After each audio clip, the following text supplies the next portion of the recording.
Hi there, my name is Sky and I'd love to be your new favorite art teacher. This week, we will paint a patriotic seashell just in time for the 4th of July holiday. Thanks for being here. Let's jump in.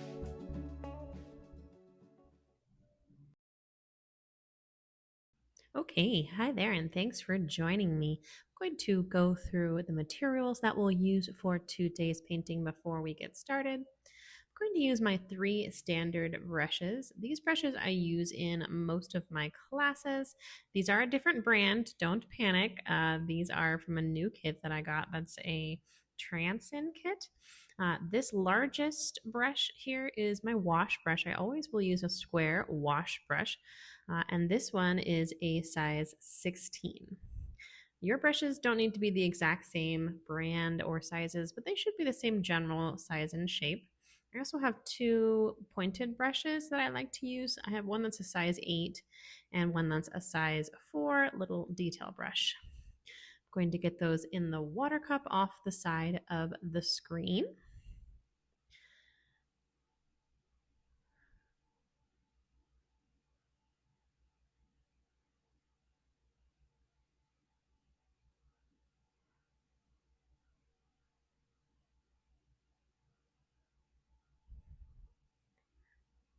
Here on my piece of palette paper, I just have some cobalt blue and some black and white.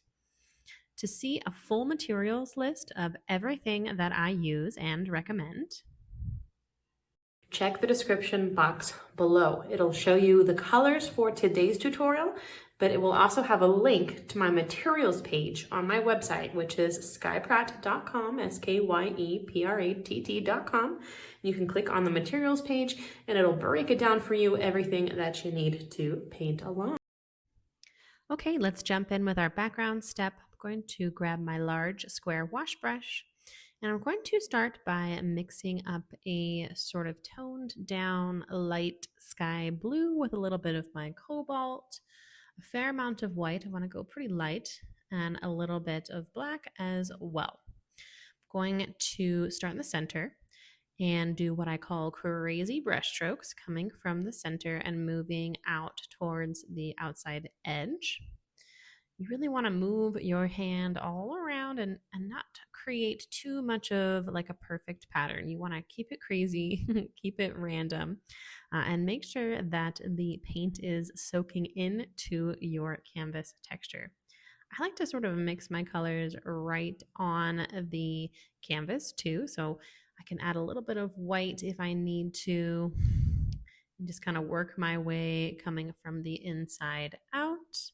I always have a little bit of water on my brush too, so that the paint can soak into the canvas texture. So we're going to take this light blue and bring it out towards the edges almost all the way.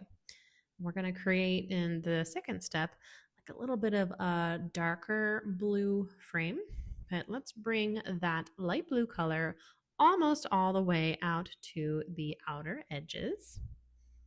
Keep that brush moving.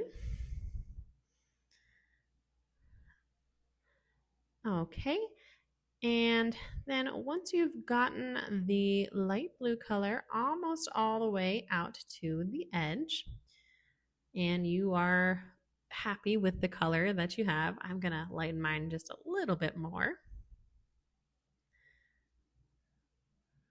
Then we are going to create a darker color and go along the outside edge with that. That will create a nice sort of framed look. Just a really simple and easy, fun background, and I think it turns out really pretty. So this is going to be the darker version of that same color. So again, we're working with our cobalt, a little bit of black, and still a little bit of white. I'm going to just throw this color all the way around the edge of my canvas like a frame. Again, still moving my brush quickly to get that nice movement and sort of random texture. I love to have a lot of variation in my brush strokes with backgrounds like this, or kind of all the time. Typically, I'm not like a one solid color kind of gal. I like to mix it up a bit. Okay, and then once we've filled in the outside edge with the darker blue color, I'm going to rinse my brush a little bit and come back in with that first light blue color that I was using. Can mix up a little bit more of it. We just have these 3 colors on the palette paper, so no worries using the whole space. I'm going to take the light blue and use that to help me blend those 2 colors together. So then we'll have a nice soft gradation of these crazy textured brush strokes, helping the kind of frame here blend in nicely with our center.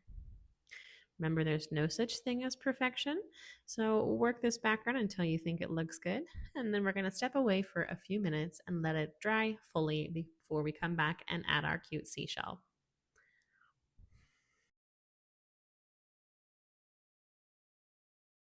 Okay, welcome back. Time to create our seashell. I'm going to grab the smallest brush that I have. I have black and white and some more cobalt and a little bit of cadmium red on my new piece of palette paper. And I'm going to start with white and this little brush, and I'm going to trace out my seashell. Now, during this step, this is where we're going to sort of readjust things as needed. It's sort of like a sketch, only we're using paint. So don't feel like you need to get this perfect on the first pass. We're going to sort of adjust as we go. I'm going to start by doing a straight line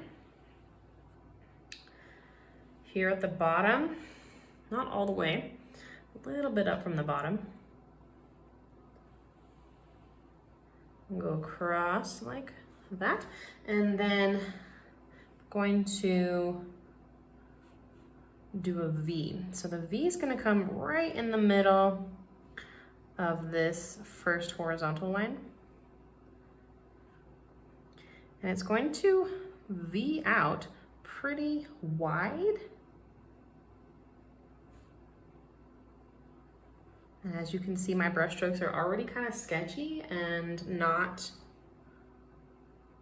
perfect because I'm already sort of adjusting things. We are only going to keep our outermost lines.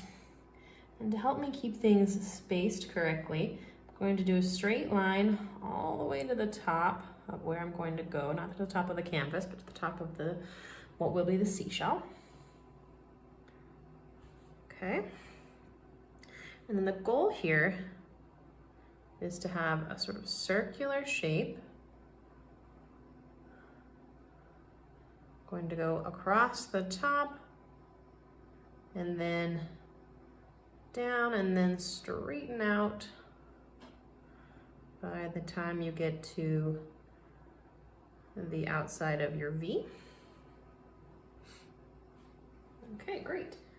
And now we are also going to do sort of like little curved brush strokes on the outside of the first line that we did, and then lines that come up just a tiny bit to meet the V. And that was actually pretty good for first try, but I could adjust the sketch if I needed to at this point. But I'm gonna grab my medium-sized brush and plenty of white.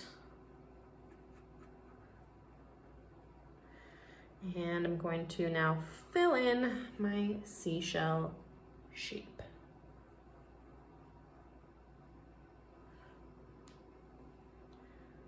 And as we fill in pretty much every step all the time, you can always sort of adjust things, evening it out, trying to make it balanced on either side.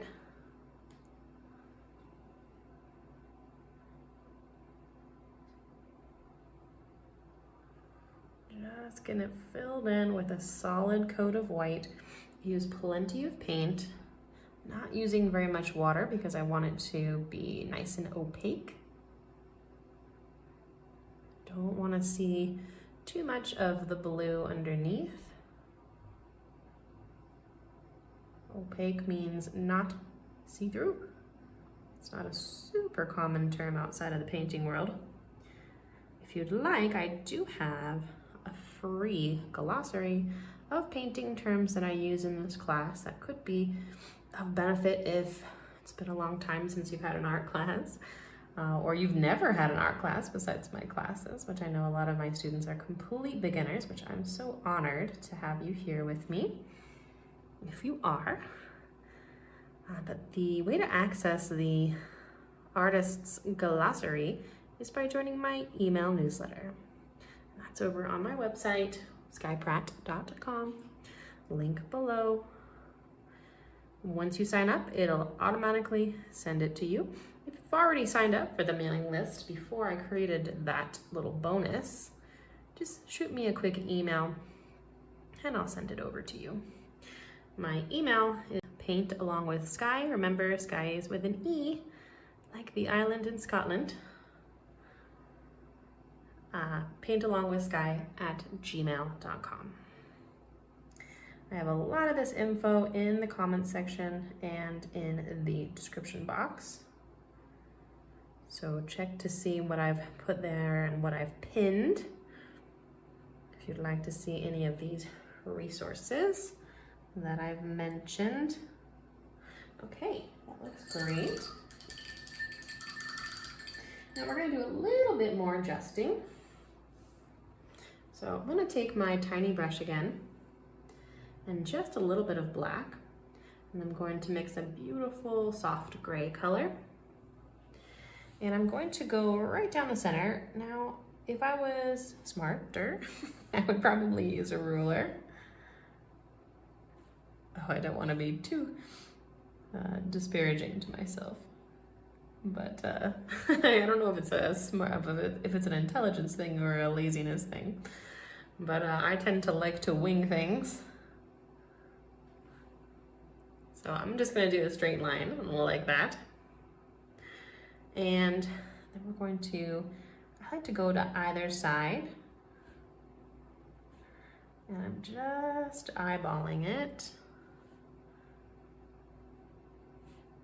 with these gray up and down lines. Starting to go on the diagonal, and we want to have, again, the sides be balanced, symmetrical, the same.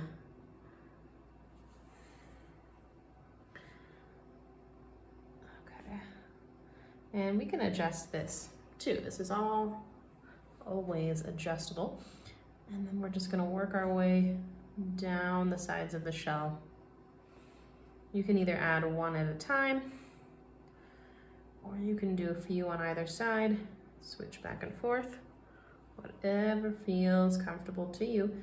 And you'll notice that it's a very subtle color difference, not super strong gray. So let's say I have 1, 2, 3, 4, 5. So I have 1, 2, 3, 4, 5, just kind of really lightly tracing where I'm going to go back to. Okay, we want to balance it as best as we can, and we already have a really cute little seashell. I got this idea from seeing crafts of actual painted seashells, and I thought, that's fun. Why don't we paint a seashell? Paint a painted seashell. So we have our sort of white shell now, and now we're going to decorate it. So let's take that gray first, and I'm gonna do a quick outline, a little bit of a darker gray for our little, I don't know, kind of looks like a bow tie area. And then I'm going to come out, and the last little detail that we want for this seashell is a slight curve at the top, very subtle.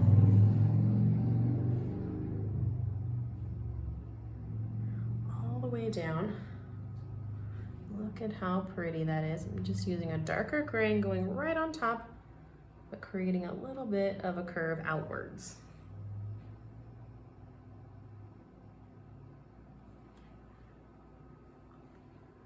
so adorable. I love seashells. I'm going to the beach next week, so maybe I'll pick up some seashells to paint for real while I'm there. A little bit darker. I tend to like a black outline personally, or a dark gray. I know some people prefer a little bit more subtle. Okay, so you can now decorate your gorgeous seashell however you'd like, but of course we're keeping things patriotic today. So I'm going to do blue and red stripes, and then we'll work with, of course, the white of the existing seashell. And you can really decorate this however you'd like. I'm going to paint it for myself. Of course, if you wanted just a white seashell, you would just leave the gray as is. Gray in this case is sort of just like our darker version of white. Okay, but I'm gonna start with the blue. I'm just going to alternate. Once again, this is another chance to refine things a bit.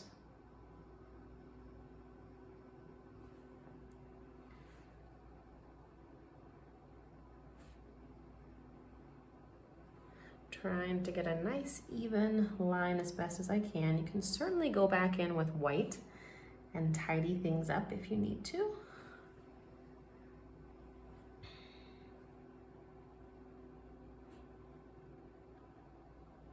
And you can decorate your seashell however you'd like. I had a hard time deciding how I was going to do mine, but I decided to stick with simplicity. I like to kind of mix it up here and have some really easy painting sometimes, and then sometimes more towards intermediate. But this is an easy one this week, so you could get creative with your seashell though.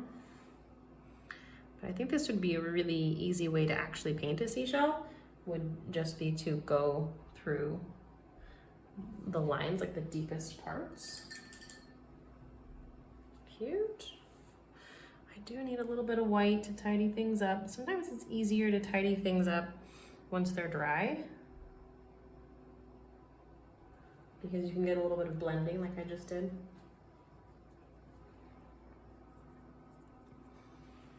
Okay, and now just some gorgeous bright red, which is sort of blending to pink. So I just want to make sure I have plenty of paint. Always let a layer dry if you're pulling too much color through.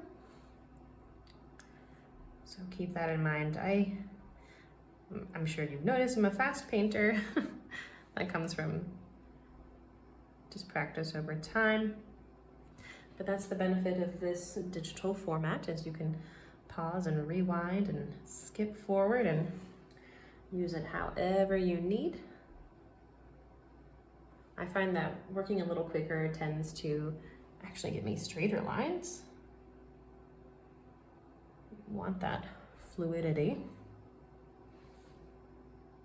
But I'm not letting my layers dry in between either sometimes, because I live in a very, very dry place, and it's very hot in my studio right now too, so things are drying like as I'm adding the brush strokes.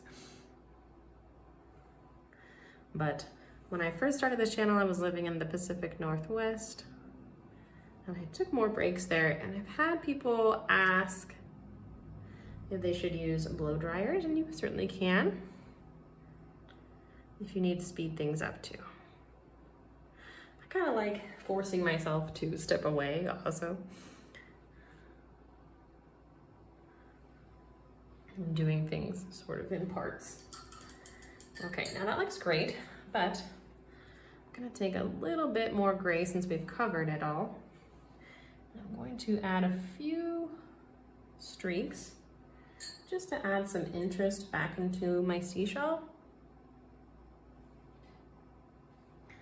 I'm gonna take these right next to the colors to add a little bit of depth. But we're gonna keep it simple today.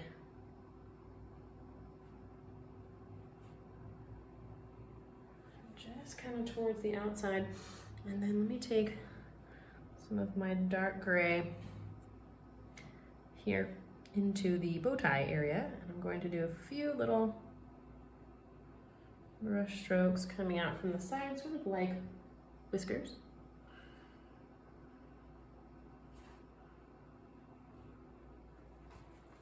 Very subtle, don't want to do too much. If I do too much, I can grab my white again, bring that back in there. And let's also take a little bit of a dark gray. And I'm going to have a few brush strokes in between my colors here at the bottom of the shell.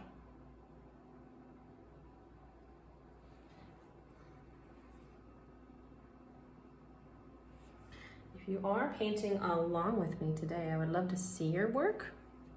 And I've created a Facebook group that's free to join called the Art Club. There's a link in the description box and in the comments below to join the Art Club. And you can post your work from these classes or from anything that you're doing in your studio. I would love to see what you're up to, what you're creating. That looks cute. I might take a little bit more white and tidy things up a bit too, down in this section. But I also might need a second for that to dry. So while that is drying, I'm gonna come back along the top with a little bit of a darker black outline, black, dark gray outline, whatever you feel best with. Really simple painting this week. Something fun for groups for the 4th of July holiday, and just very summery.